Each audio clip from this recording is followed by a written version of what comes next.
There's been a recent feud in the NFL. Baker Mayfield, the Browns quarterback on one side, versus Colin Cowherd, the Fox Sports broadcaster. And it's very weird. It's a weird feud. One is weird because Colin Cowherd, for whatever reason, does not seem to believe in Baker Mayfield, which I watched all the film. I watched this season twice. I made a whole video about it. If you don't believe in Baker Mayfield, you're kind of ridiculous. I don't know what you're doing. I don't know what you're smoking. I don't know what's going on. He's a great quarterback. A very solid quarterback. Now, the other thing that's weird about this whole thing is that it's weird that Baker seems to care what a sportscaster thinks. Why does Baker Mayfield care about what anybody in the media thinks? He's above that. He should be above that. That was, I think, the argument most people made. It's like, why does Baker care about this? Now, I will say, frankly, the feud seems like it's been great for both of them. It's a time of year where sports are really dead. There's not much going on. I'm sure it gives Colin a lot of content. That's fantastic. Now, Baker did it. Baker took this idea and made shirts about it. He's selling t-shirts with Colin's name on it and all this. I don't really know what the shirts say, but he's using it to make profit off of it. Great. That's awesome. Now, I want to talk about both perspectives because from Colin's perspective, I haven't really listened to anything he says, but my point is this, is that if you want to make an argument against Baker Mayfield, it's very easy to do that. If you want to make an argument anti-Baker Mayfield, here's what you do. You say, well, Baker was a rookie last year. And what that means is it's really just too early to tell. You go, Robert Griffin III, he had a good rookie year and he really failed, long-term in the NFL. So a rookie season, a good rookie year is not enough for me to believe in a quarterback. If you want to make that argument, you can. Makes sense. You can also add, if you want, you can say, well, Baker Mayfield plays for the Browns, the turmoil-ridden Browns. He's got a rookie head coach. He's playing with a new wide receiver, Odell Beckham Jr. There's plenty of wild cards. And if you want to make an anti-Baker Mayfield argument, you certainly can. Like, I get it. It's viable. It's an option. I think you're silly, but you can do it. You can make an anti-Baker Mayfield argument with a lot of reasonable leaps and bounds and using all the wild cards at play. But more interesting to me is not the argument against Baker Mayfield. What's interesting to me is, why does Baker care what anybody in the media thinks? And it's very simple to me. It's very easy for me to explain. If you go back years, Baker Mayfield has always cared what people think about him. Baker Mayfield uses that as fuel. That's the kind of stuff that motivates Baker. That's the kind of stuff that gets him out of bed. Now, the problem is this. When Baker Mayfield was a two-time walk-on, it was really easy to find motivation because plenty of people doubted him. You could tell myself, friggin' Texas Tech wouldn't give me a scholarship. I'm going to prove them wrong. It was very easy to be angry because he was an underdog. And it's really easy to find anger and inner motivation when you're an underdog. The problem is, the more success that you have, the harder it is to be an underdog. You got to remember, Baker Mayfield was the number 1 overall pick in the NFL draft. He's not an underdog anymore. He's not. People believe in Baker. He set the rookie record for touchdown passes. In my opinion, he's not even remotely an underdog. I get it. He plays for Cleveland, but they're turning things around. They got a great roster, got a great fan base. I know Cleveland in general seems to love playing the role of an underdog. That's why Baker Mayfield fits really well there, excuse me. But I think that Baker Mayfield has got a weird struggle because that anger, that desire to prove everybody wrong is what got him here. And I doubt the guy knows of any other way to fuel himself. I really don't think Baker Mayfield knows how to draw motivation from any other type of emotion other than anger and this desire to prove everybody wrong. The guy needs adversaries. I'm going to tell you a story. When I was a sophomore in high school, my quarterback coach, my coach at my old high school, I transferred high schools after my sophomore year. My first high school coach told me that I was too small to ever play quarterback in college. And it pissed me off, made me really angry. So what I did was I changed schools.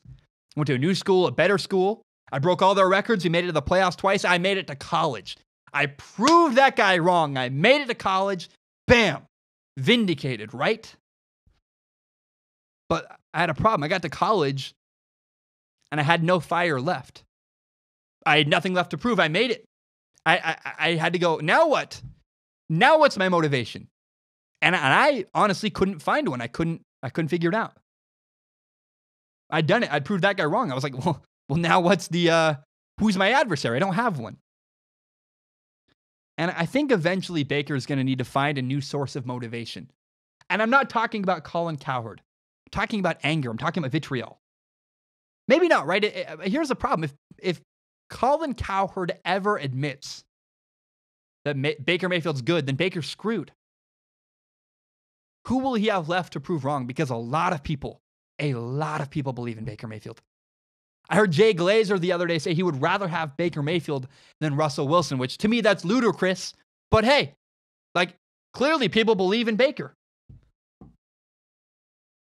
I used to wake up every single morning of my life angry. I've done it. I did it when my brother died. I did it when I was mad at my coach who didn't believe in me and said I couldn't play in college. I've woken up angry for years, and I found it incredibly unsustainable. It's not a sustainable source of motivation, at least in my journey, right? Maybe I'm wrong. Baker's a different person than me. I can acknowledge that. But I think we can all sit down and learn from this situation. Sit down and ask yourself, what motivates you? What does? A story came out the other day about Adam Humphries, who was a wide receiver in the NFL, used to be with the Buccaneers.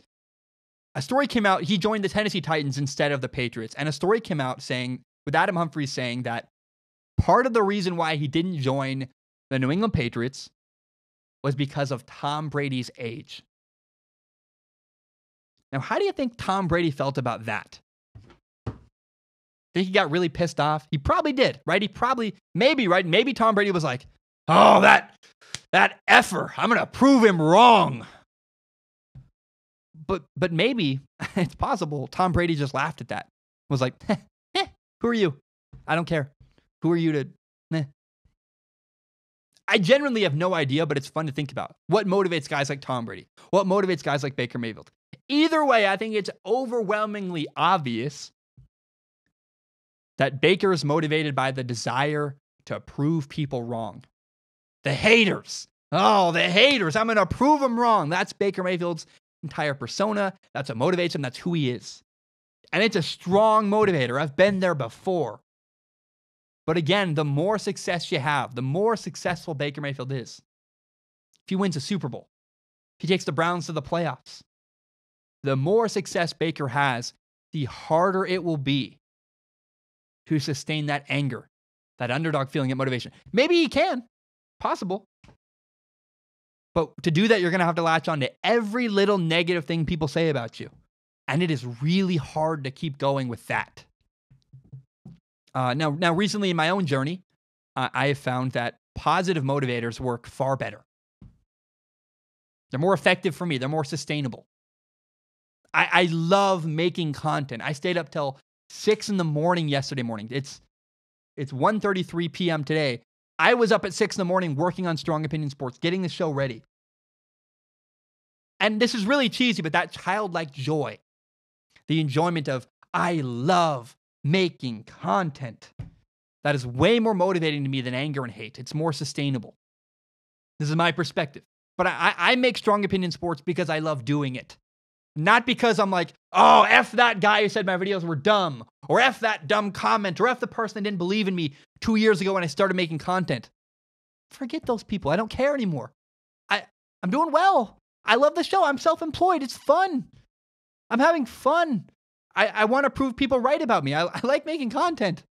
Who cares what the haters think? And it's a far more sustainable source of motivation when you can get there. Forget the people that don't believe in you. Screw them. I believe in myself. I'm having fun. So I don't know. I don't know what to make of this entire situation other than to say that I think it's possible that Baker Mayfield's going to burn out. Or I think it's possible that Baker Mayfield's going to realize he needs a new source of motivation. I could be wrong. Maybe the hate and anger thing works for years. Very possible. But I think at some point he's going to have to change his approach. Like, who wakes up angrier in the morning? Tom Brady or Baker Mayfield? I believe Baker Mayfield. Look, I met with a guy the other day who's been teammates with Baker Mayfield. He speaks very highly of Baker Mayfield. Said the dude is laser focused. I respect all of that. I'm a big fan of Baker. But I do have a concern that at some point, this anger stick, this, I fear, and I might be unreasonable, but I fear that at some point, it's going to wear thin. And at some point, it's not going to work as motivation for himself anymore. Maybe not. I don't know the guy. Never met him personally. But I know in my own journey, that passion, that love of the game, love of the process, that's a far better motivator than, F this guy. Because for me, it burned me out. Didn't last long term. So we'll see. This Baker Mayfield, Colin Cowherd feud has been really fun to watch. I haven't watched much. I've just gotten updates from my friends, but we'll see what happens. I'm curious to watch what plays out. I'm curious really to see where Baker Mayfield is 10 years from now. I just want to say thank you so very much for tuning in. My name is Zach Schaumler. This is my podcast, Strong Opinion Sports. It is my favorite thing in the entire world. And my dream is to someday build Strong Opinion Sports into a company that I can run as my full-time job. And if you believe in me, if you believe in that dream, please do me a huge favor. Help me grow by telling your friends about the show. Share it on Facebook, Twitter, Instagram, whatever it is. Help me grow by telling your friends about Strong Opinion Sports. Another way you can help if you want to, no pressure. I have a PayPal, paypal.me/Zach Schaumler. I also have a Patreon account, patreon.com/Zach Schaumler. It'd be a huge help. That's my only source of income. If you have no money, no problem, though. I don't care. I'm a broke college kid myself. I know what it's like. If you're living paycheck to paycheck, man, I don't expect anything. It'd be a huge help if you could tell your friends about Strong Opinion Sports. That's the number one way you can help this show is help me grow by telling your friends about this podcast.